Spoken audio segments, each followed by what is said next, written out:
É com muita alegria que hoje nós vamos refletir no Evangelho de São Mateus. Tomem comigo no capítulo 10, versículo 24 a 27. Evangelho de São Mateus, capítulo 10, versículo de 24 a 27.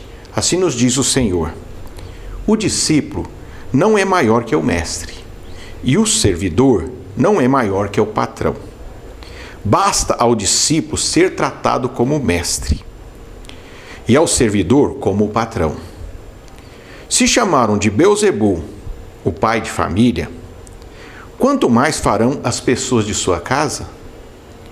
Não temeis, não temais, porque não há nada escondido que não venha à luz, e nada há de secreto que não venha a se saber. O que vos digo na escuridão, dizei-o às claras. O que vos digo ao ouvido, publicai-o acima dos telhados. Palavra da salvação, irmãos. Glória a vós, Senhor. Esse trecho do Evangelho, Jesus está falando para os seus discípulos. É um ensinamento para os seus seguidores. Discípulo é aquele que procura praticar aquilo que o mestre pratica. Vou dar um exemplo simples. Por exemplo, uma pessoa vai aprender violão e tem um mestre de violão. Ele vai lá e treina tudo aquilo que o mestre sabe. E Jesus fala assim: basta o discípulo ser como o mestre. Então Jesus chamava, convocava as pessoas, convoca os homens a ser seus discípulos, seguidores, aprender a viver, a praticar um estilo de vida como o dele. E ele diz: olha, basta o discípulo ser como o mestre, não tem que ser maior. Basta a gente ser como Jesus Cristo, que já é um objetivo imenso. E ele diz assim: para me seguir, para ser meu discípulo, vocês vão ter problema. Vocês vão ter dificuldade, porque o discípulo, o seguidor de Jesus Cristo, vai ter que dar testemunho do amor, testemunho da verdade, testemunho do perdão, testemunho da fé, testemunho do reino de Deus. E isso incomoda as trevas. Isso incomoda aquelas pessoas que estão com a prática errada. A princípio, muitas ficam até ferozes, indignadas, quando você diz para uma pessoa que ela tem que perdoar o próximo, que ela tem que amar o irmão, que ela tem que abençoar o inimigo, que é da doutrina de Jesus Cristo, né? Um dos maiores ensinamentos que Jesus deixou para nós foi assim: amem uns aos outros como eu vos amei. E Jesus amou os inimigos, abençoou os inimigos. A gente vê no alto da cruz, ele orando por aqueles que estavam tirando a vida dele. Pai, perdoai-lhes porque não sabem o que fazem. Então um discípulo é esta pessoa que faz uma opção pelo amor, pelo bem, pela graça de Deus. E ao agir assim, ela incomoda. E às vezes ela é até chamada de Beelzebul. Beelzebul, segundo a tradição judaica, era um príncipe dos demônios. Demônio é confusão, espíritos maus. E os judeus tinham que Beelzebul era um dos príncipes desses espíritos maus que se manifestavam nas pessoas que não buscavam a Deus.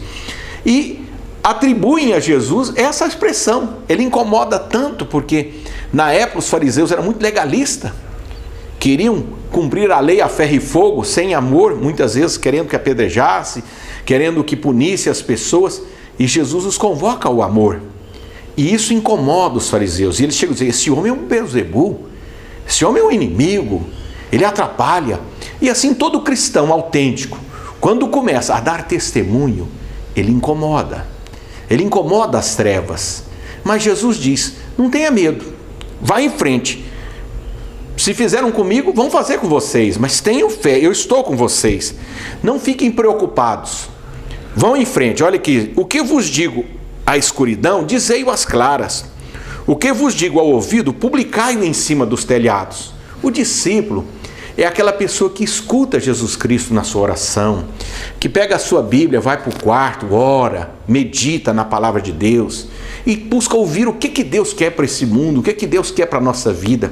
Esses dias atrás eu tive uma experiência interessante. Na minha oração, quando orava, refletia sobre depressão. Quantas pessoas com depressão, com problema, e escutando, orando na minha oração, e o Senhor tocou no meu coração. Ouvi mesmo a voz claramente dizendo para mim assim: a causa de muita depressão é que o ser humano ultimamente só gosta de má notícia. O homem hoje está apegado às más notícias. Eu sou a boa notícia. Eu sou a salvação.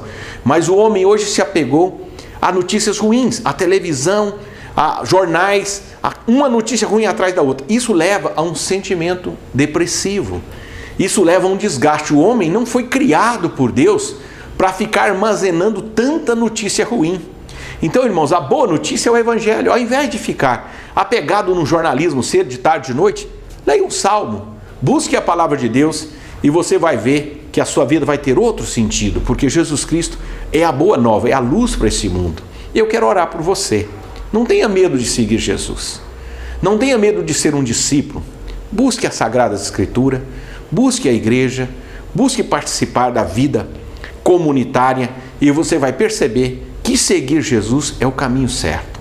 Neste momento eu oro por você, querido irmão, querido telespectador, querido ouvinte, que o Senhor Deus possa te abençoar, que você possa abrir o seu coração para ser um seguidor de Jesus Cristo, que você não tenha medo de abraçar a fé, de dar passos na fé, praticando os ensinamentos do nosso Senhor Jesus Cristo. Que a paz de Deus esteja no seu coração e que a graça de Deus encaminhe sua vida e que você seja aberto às boas notícias que o Evangelho nos traz. Amém.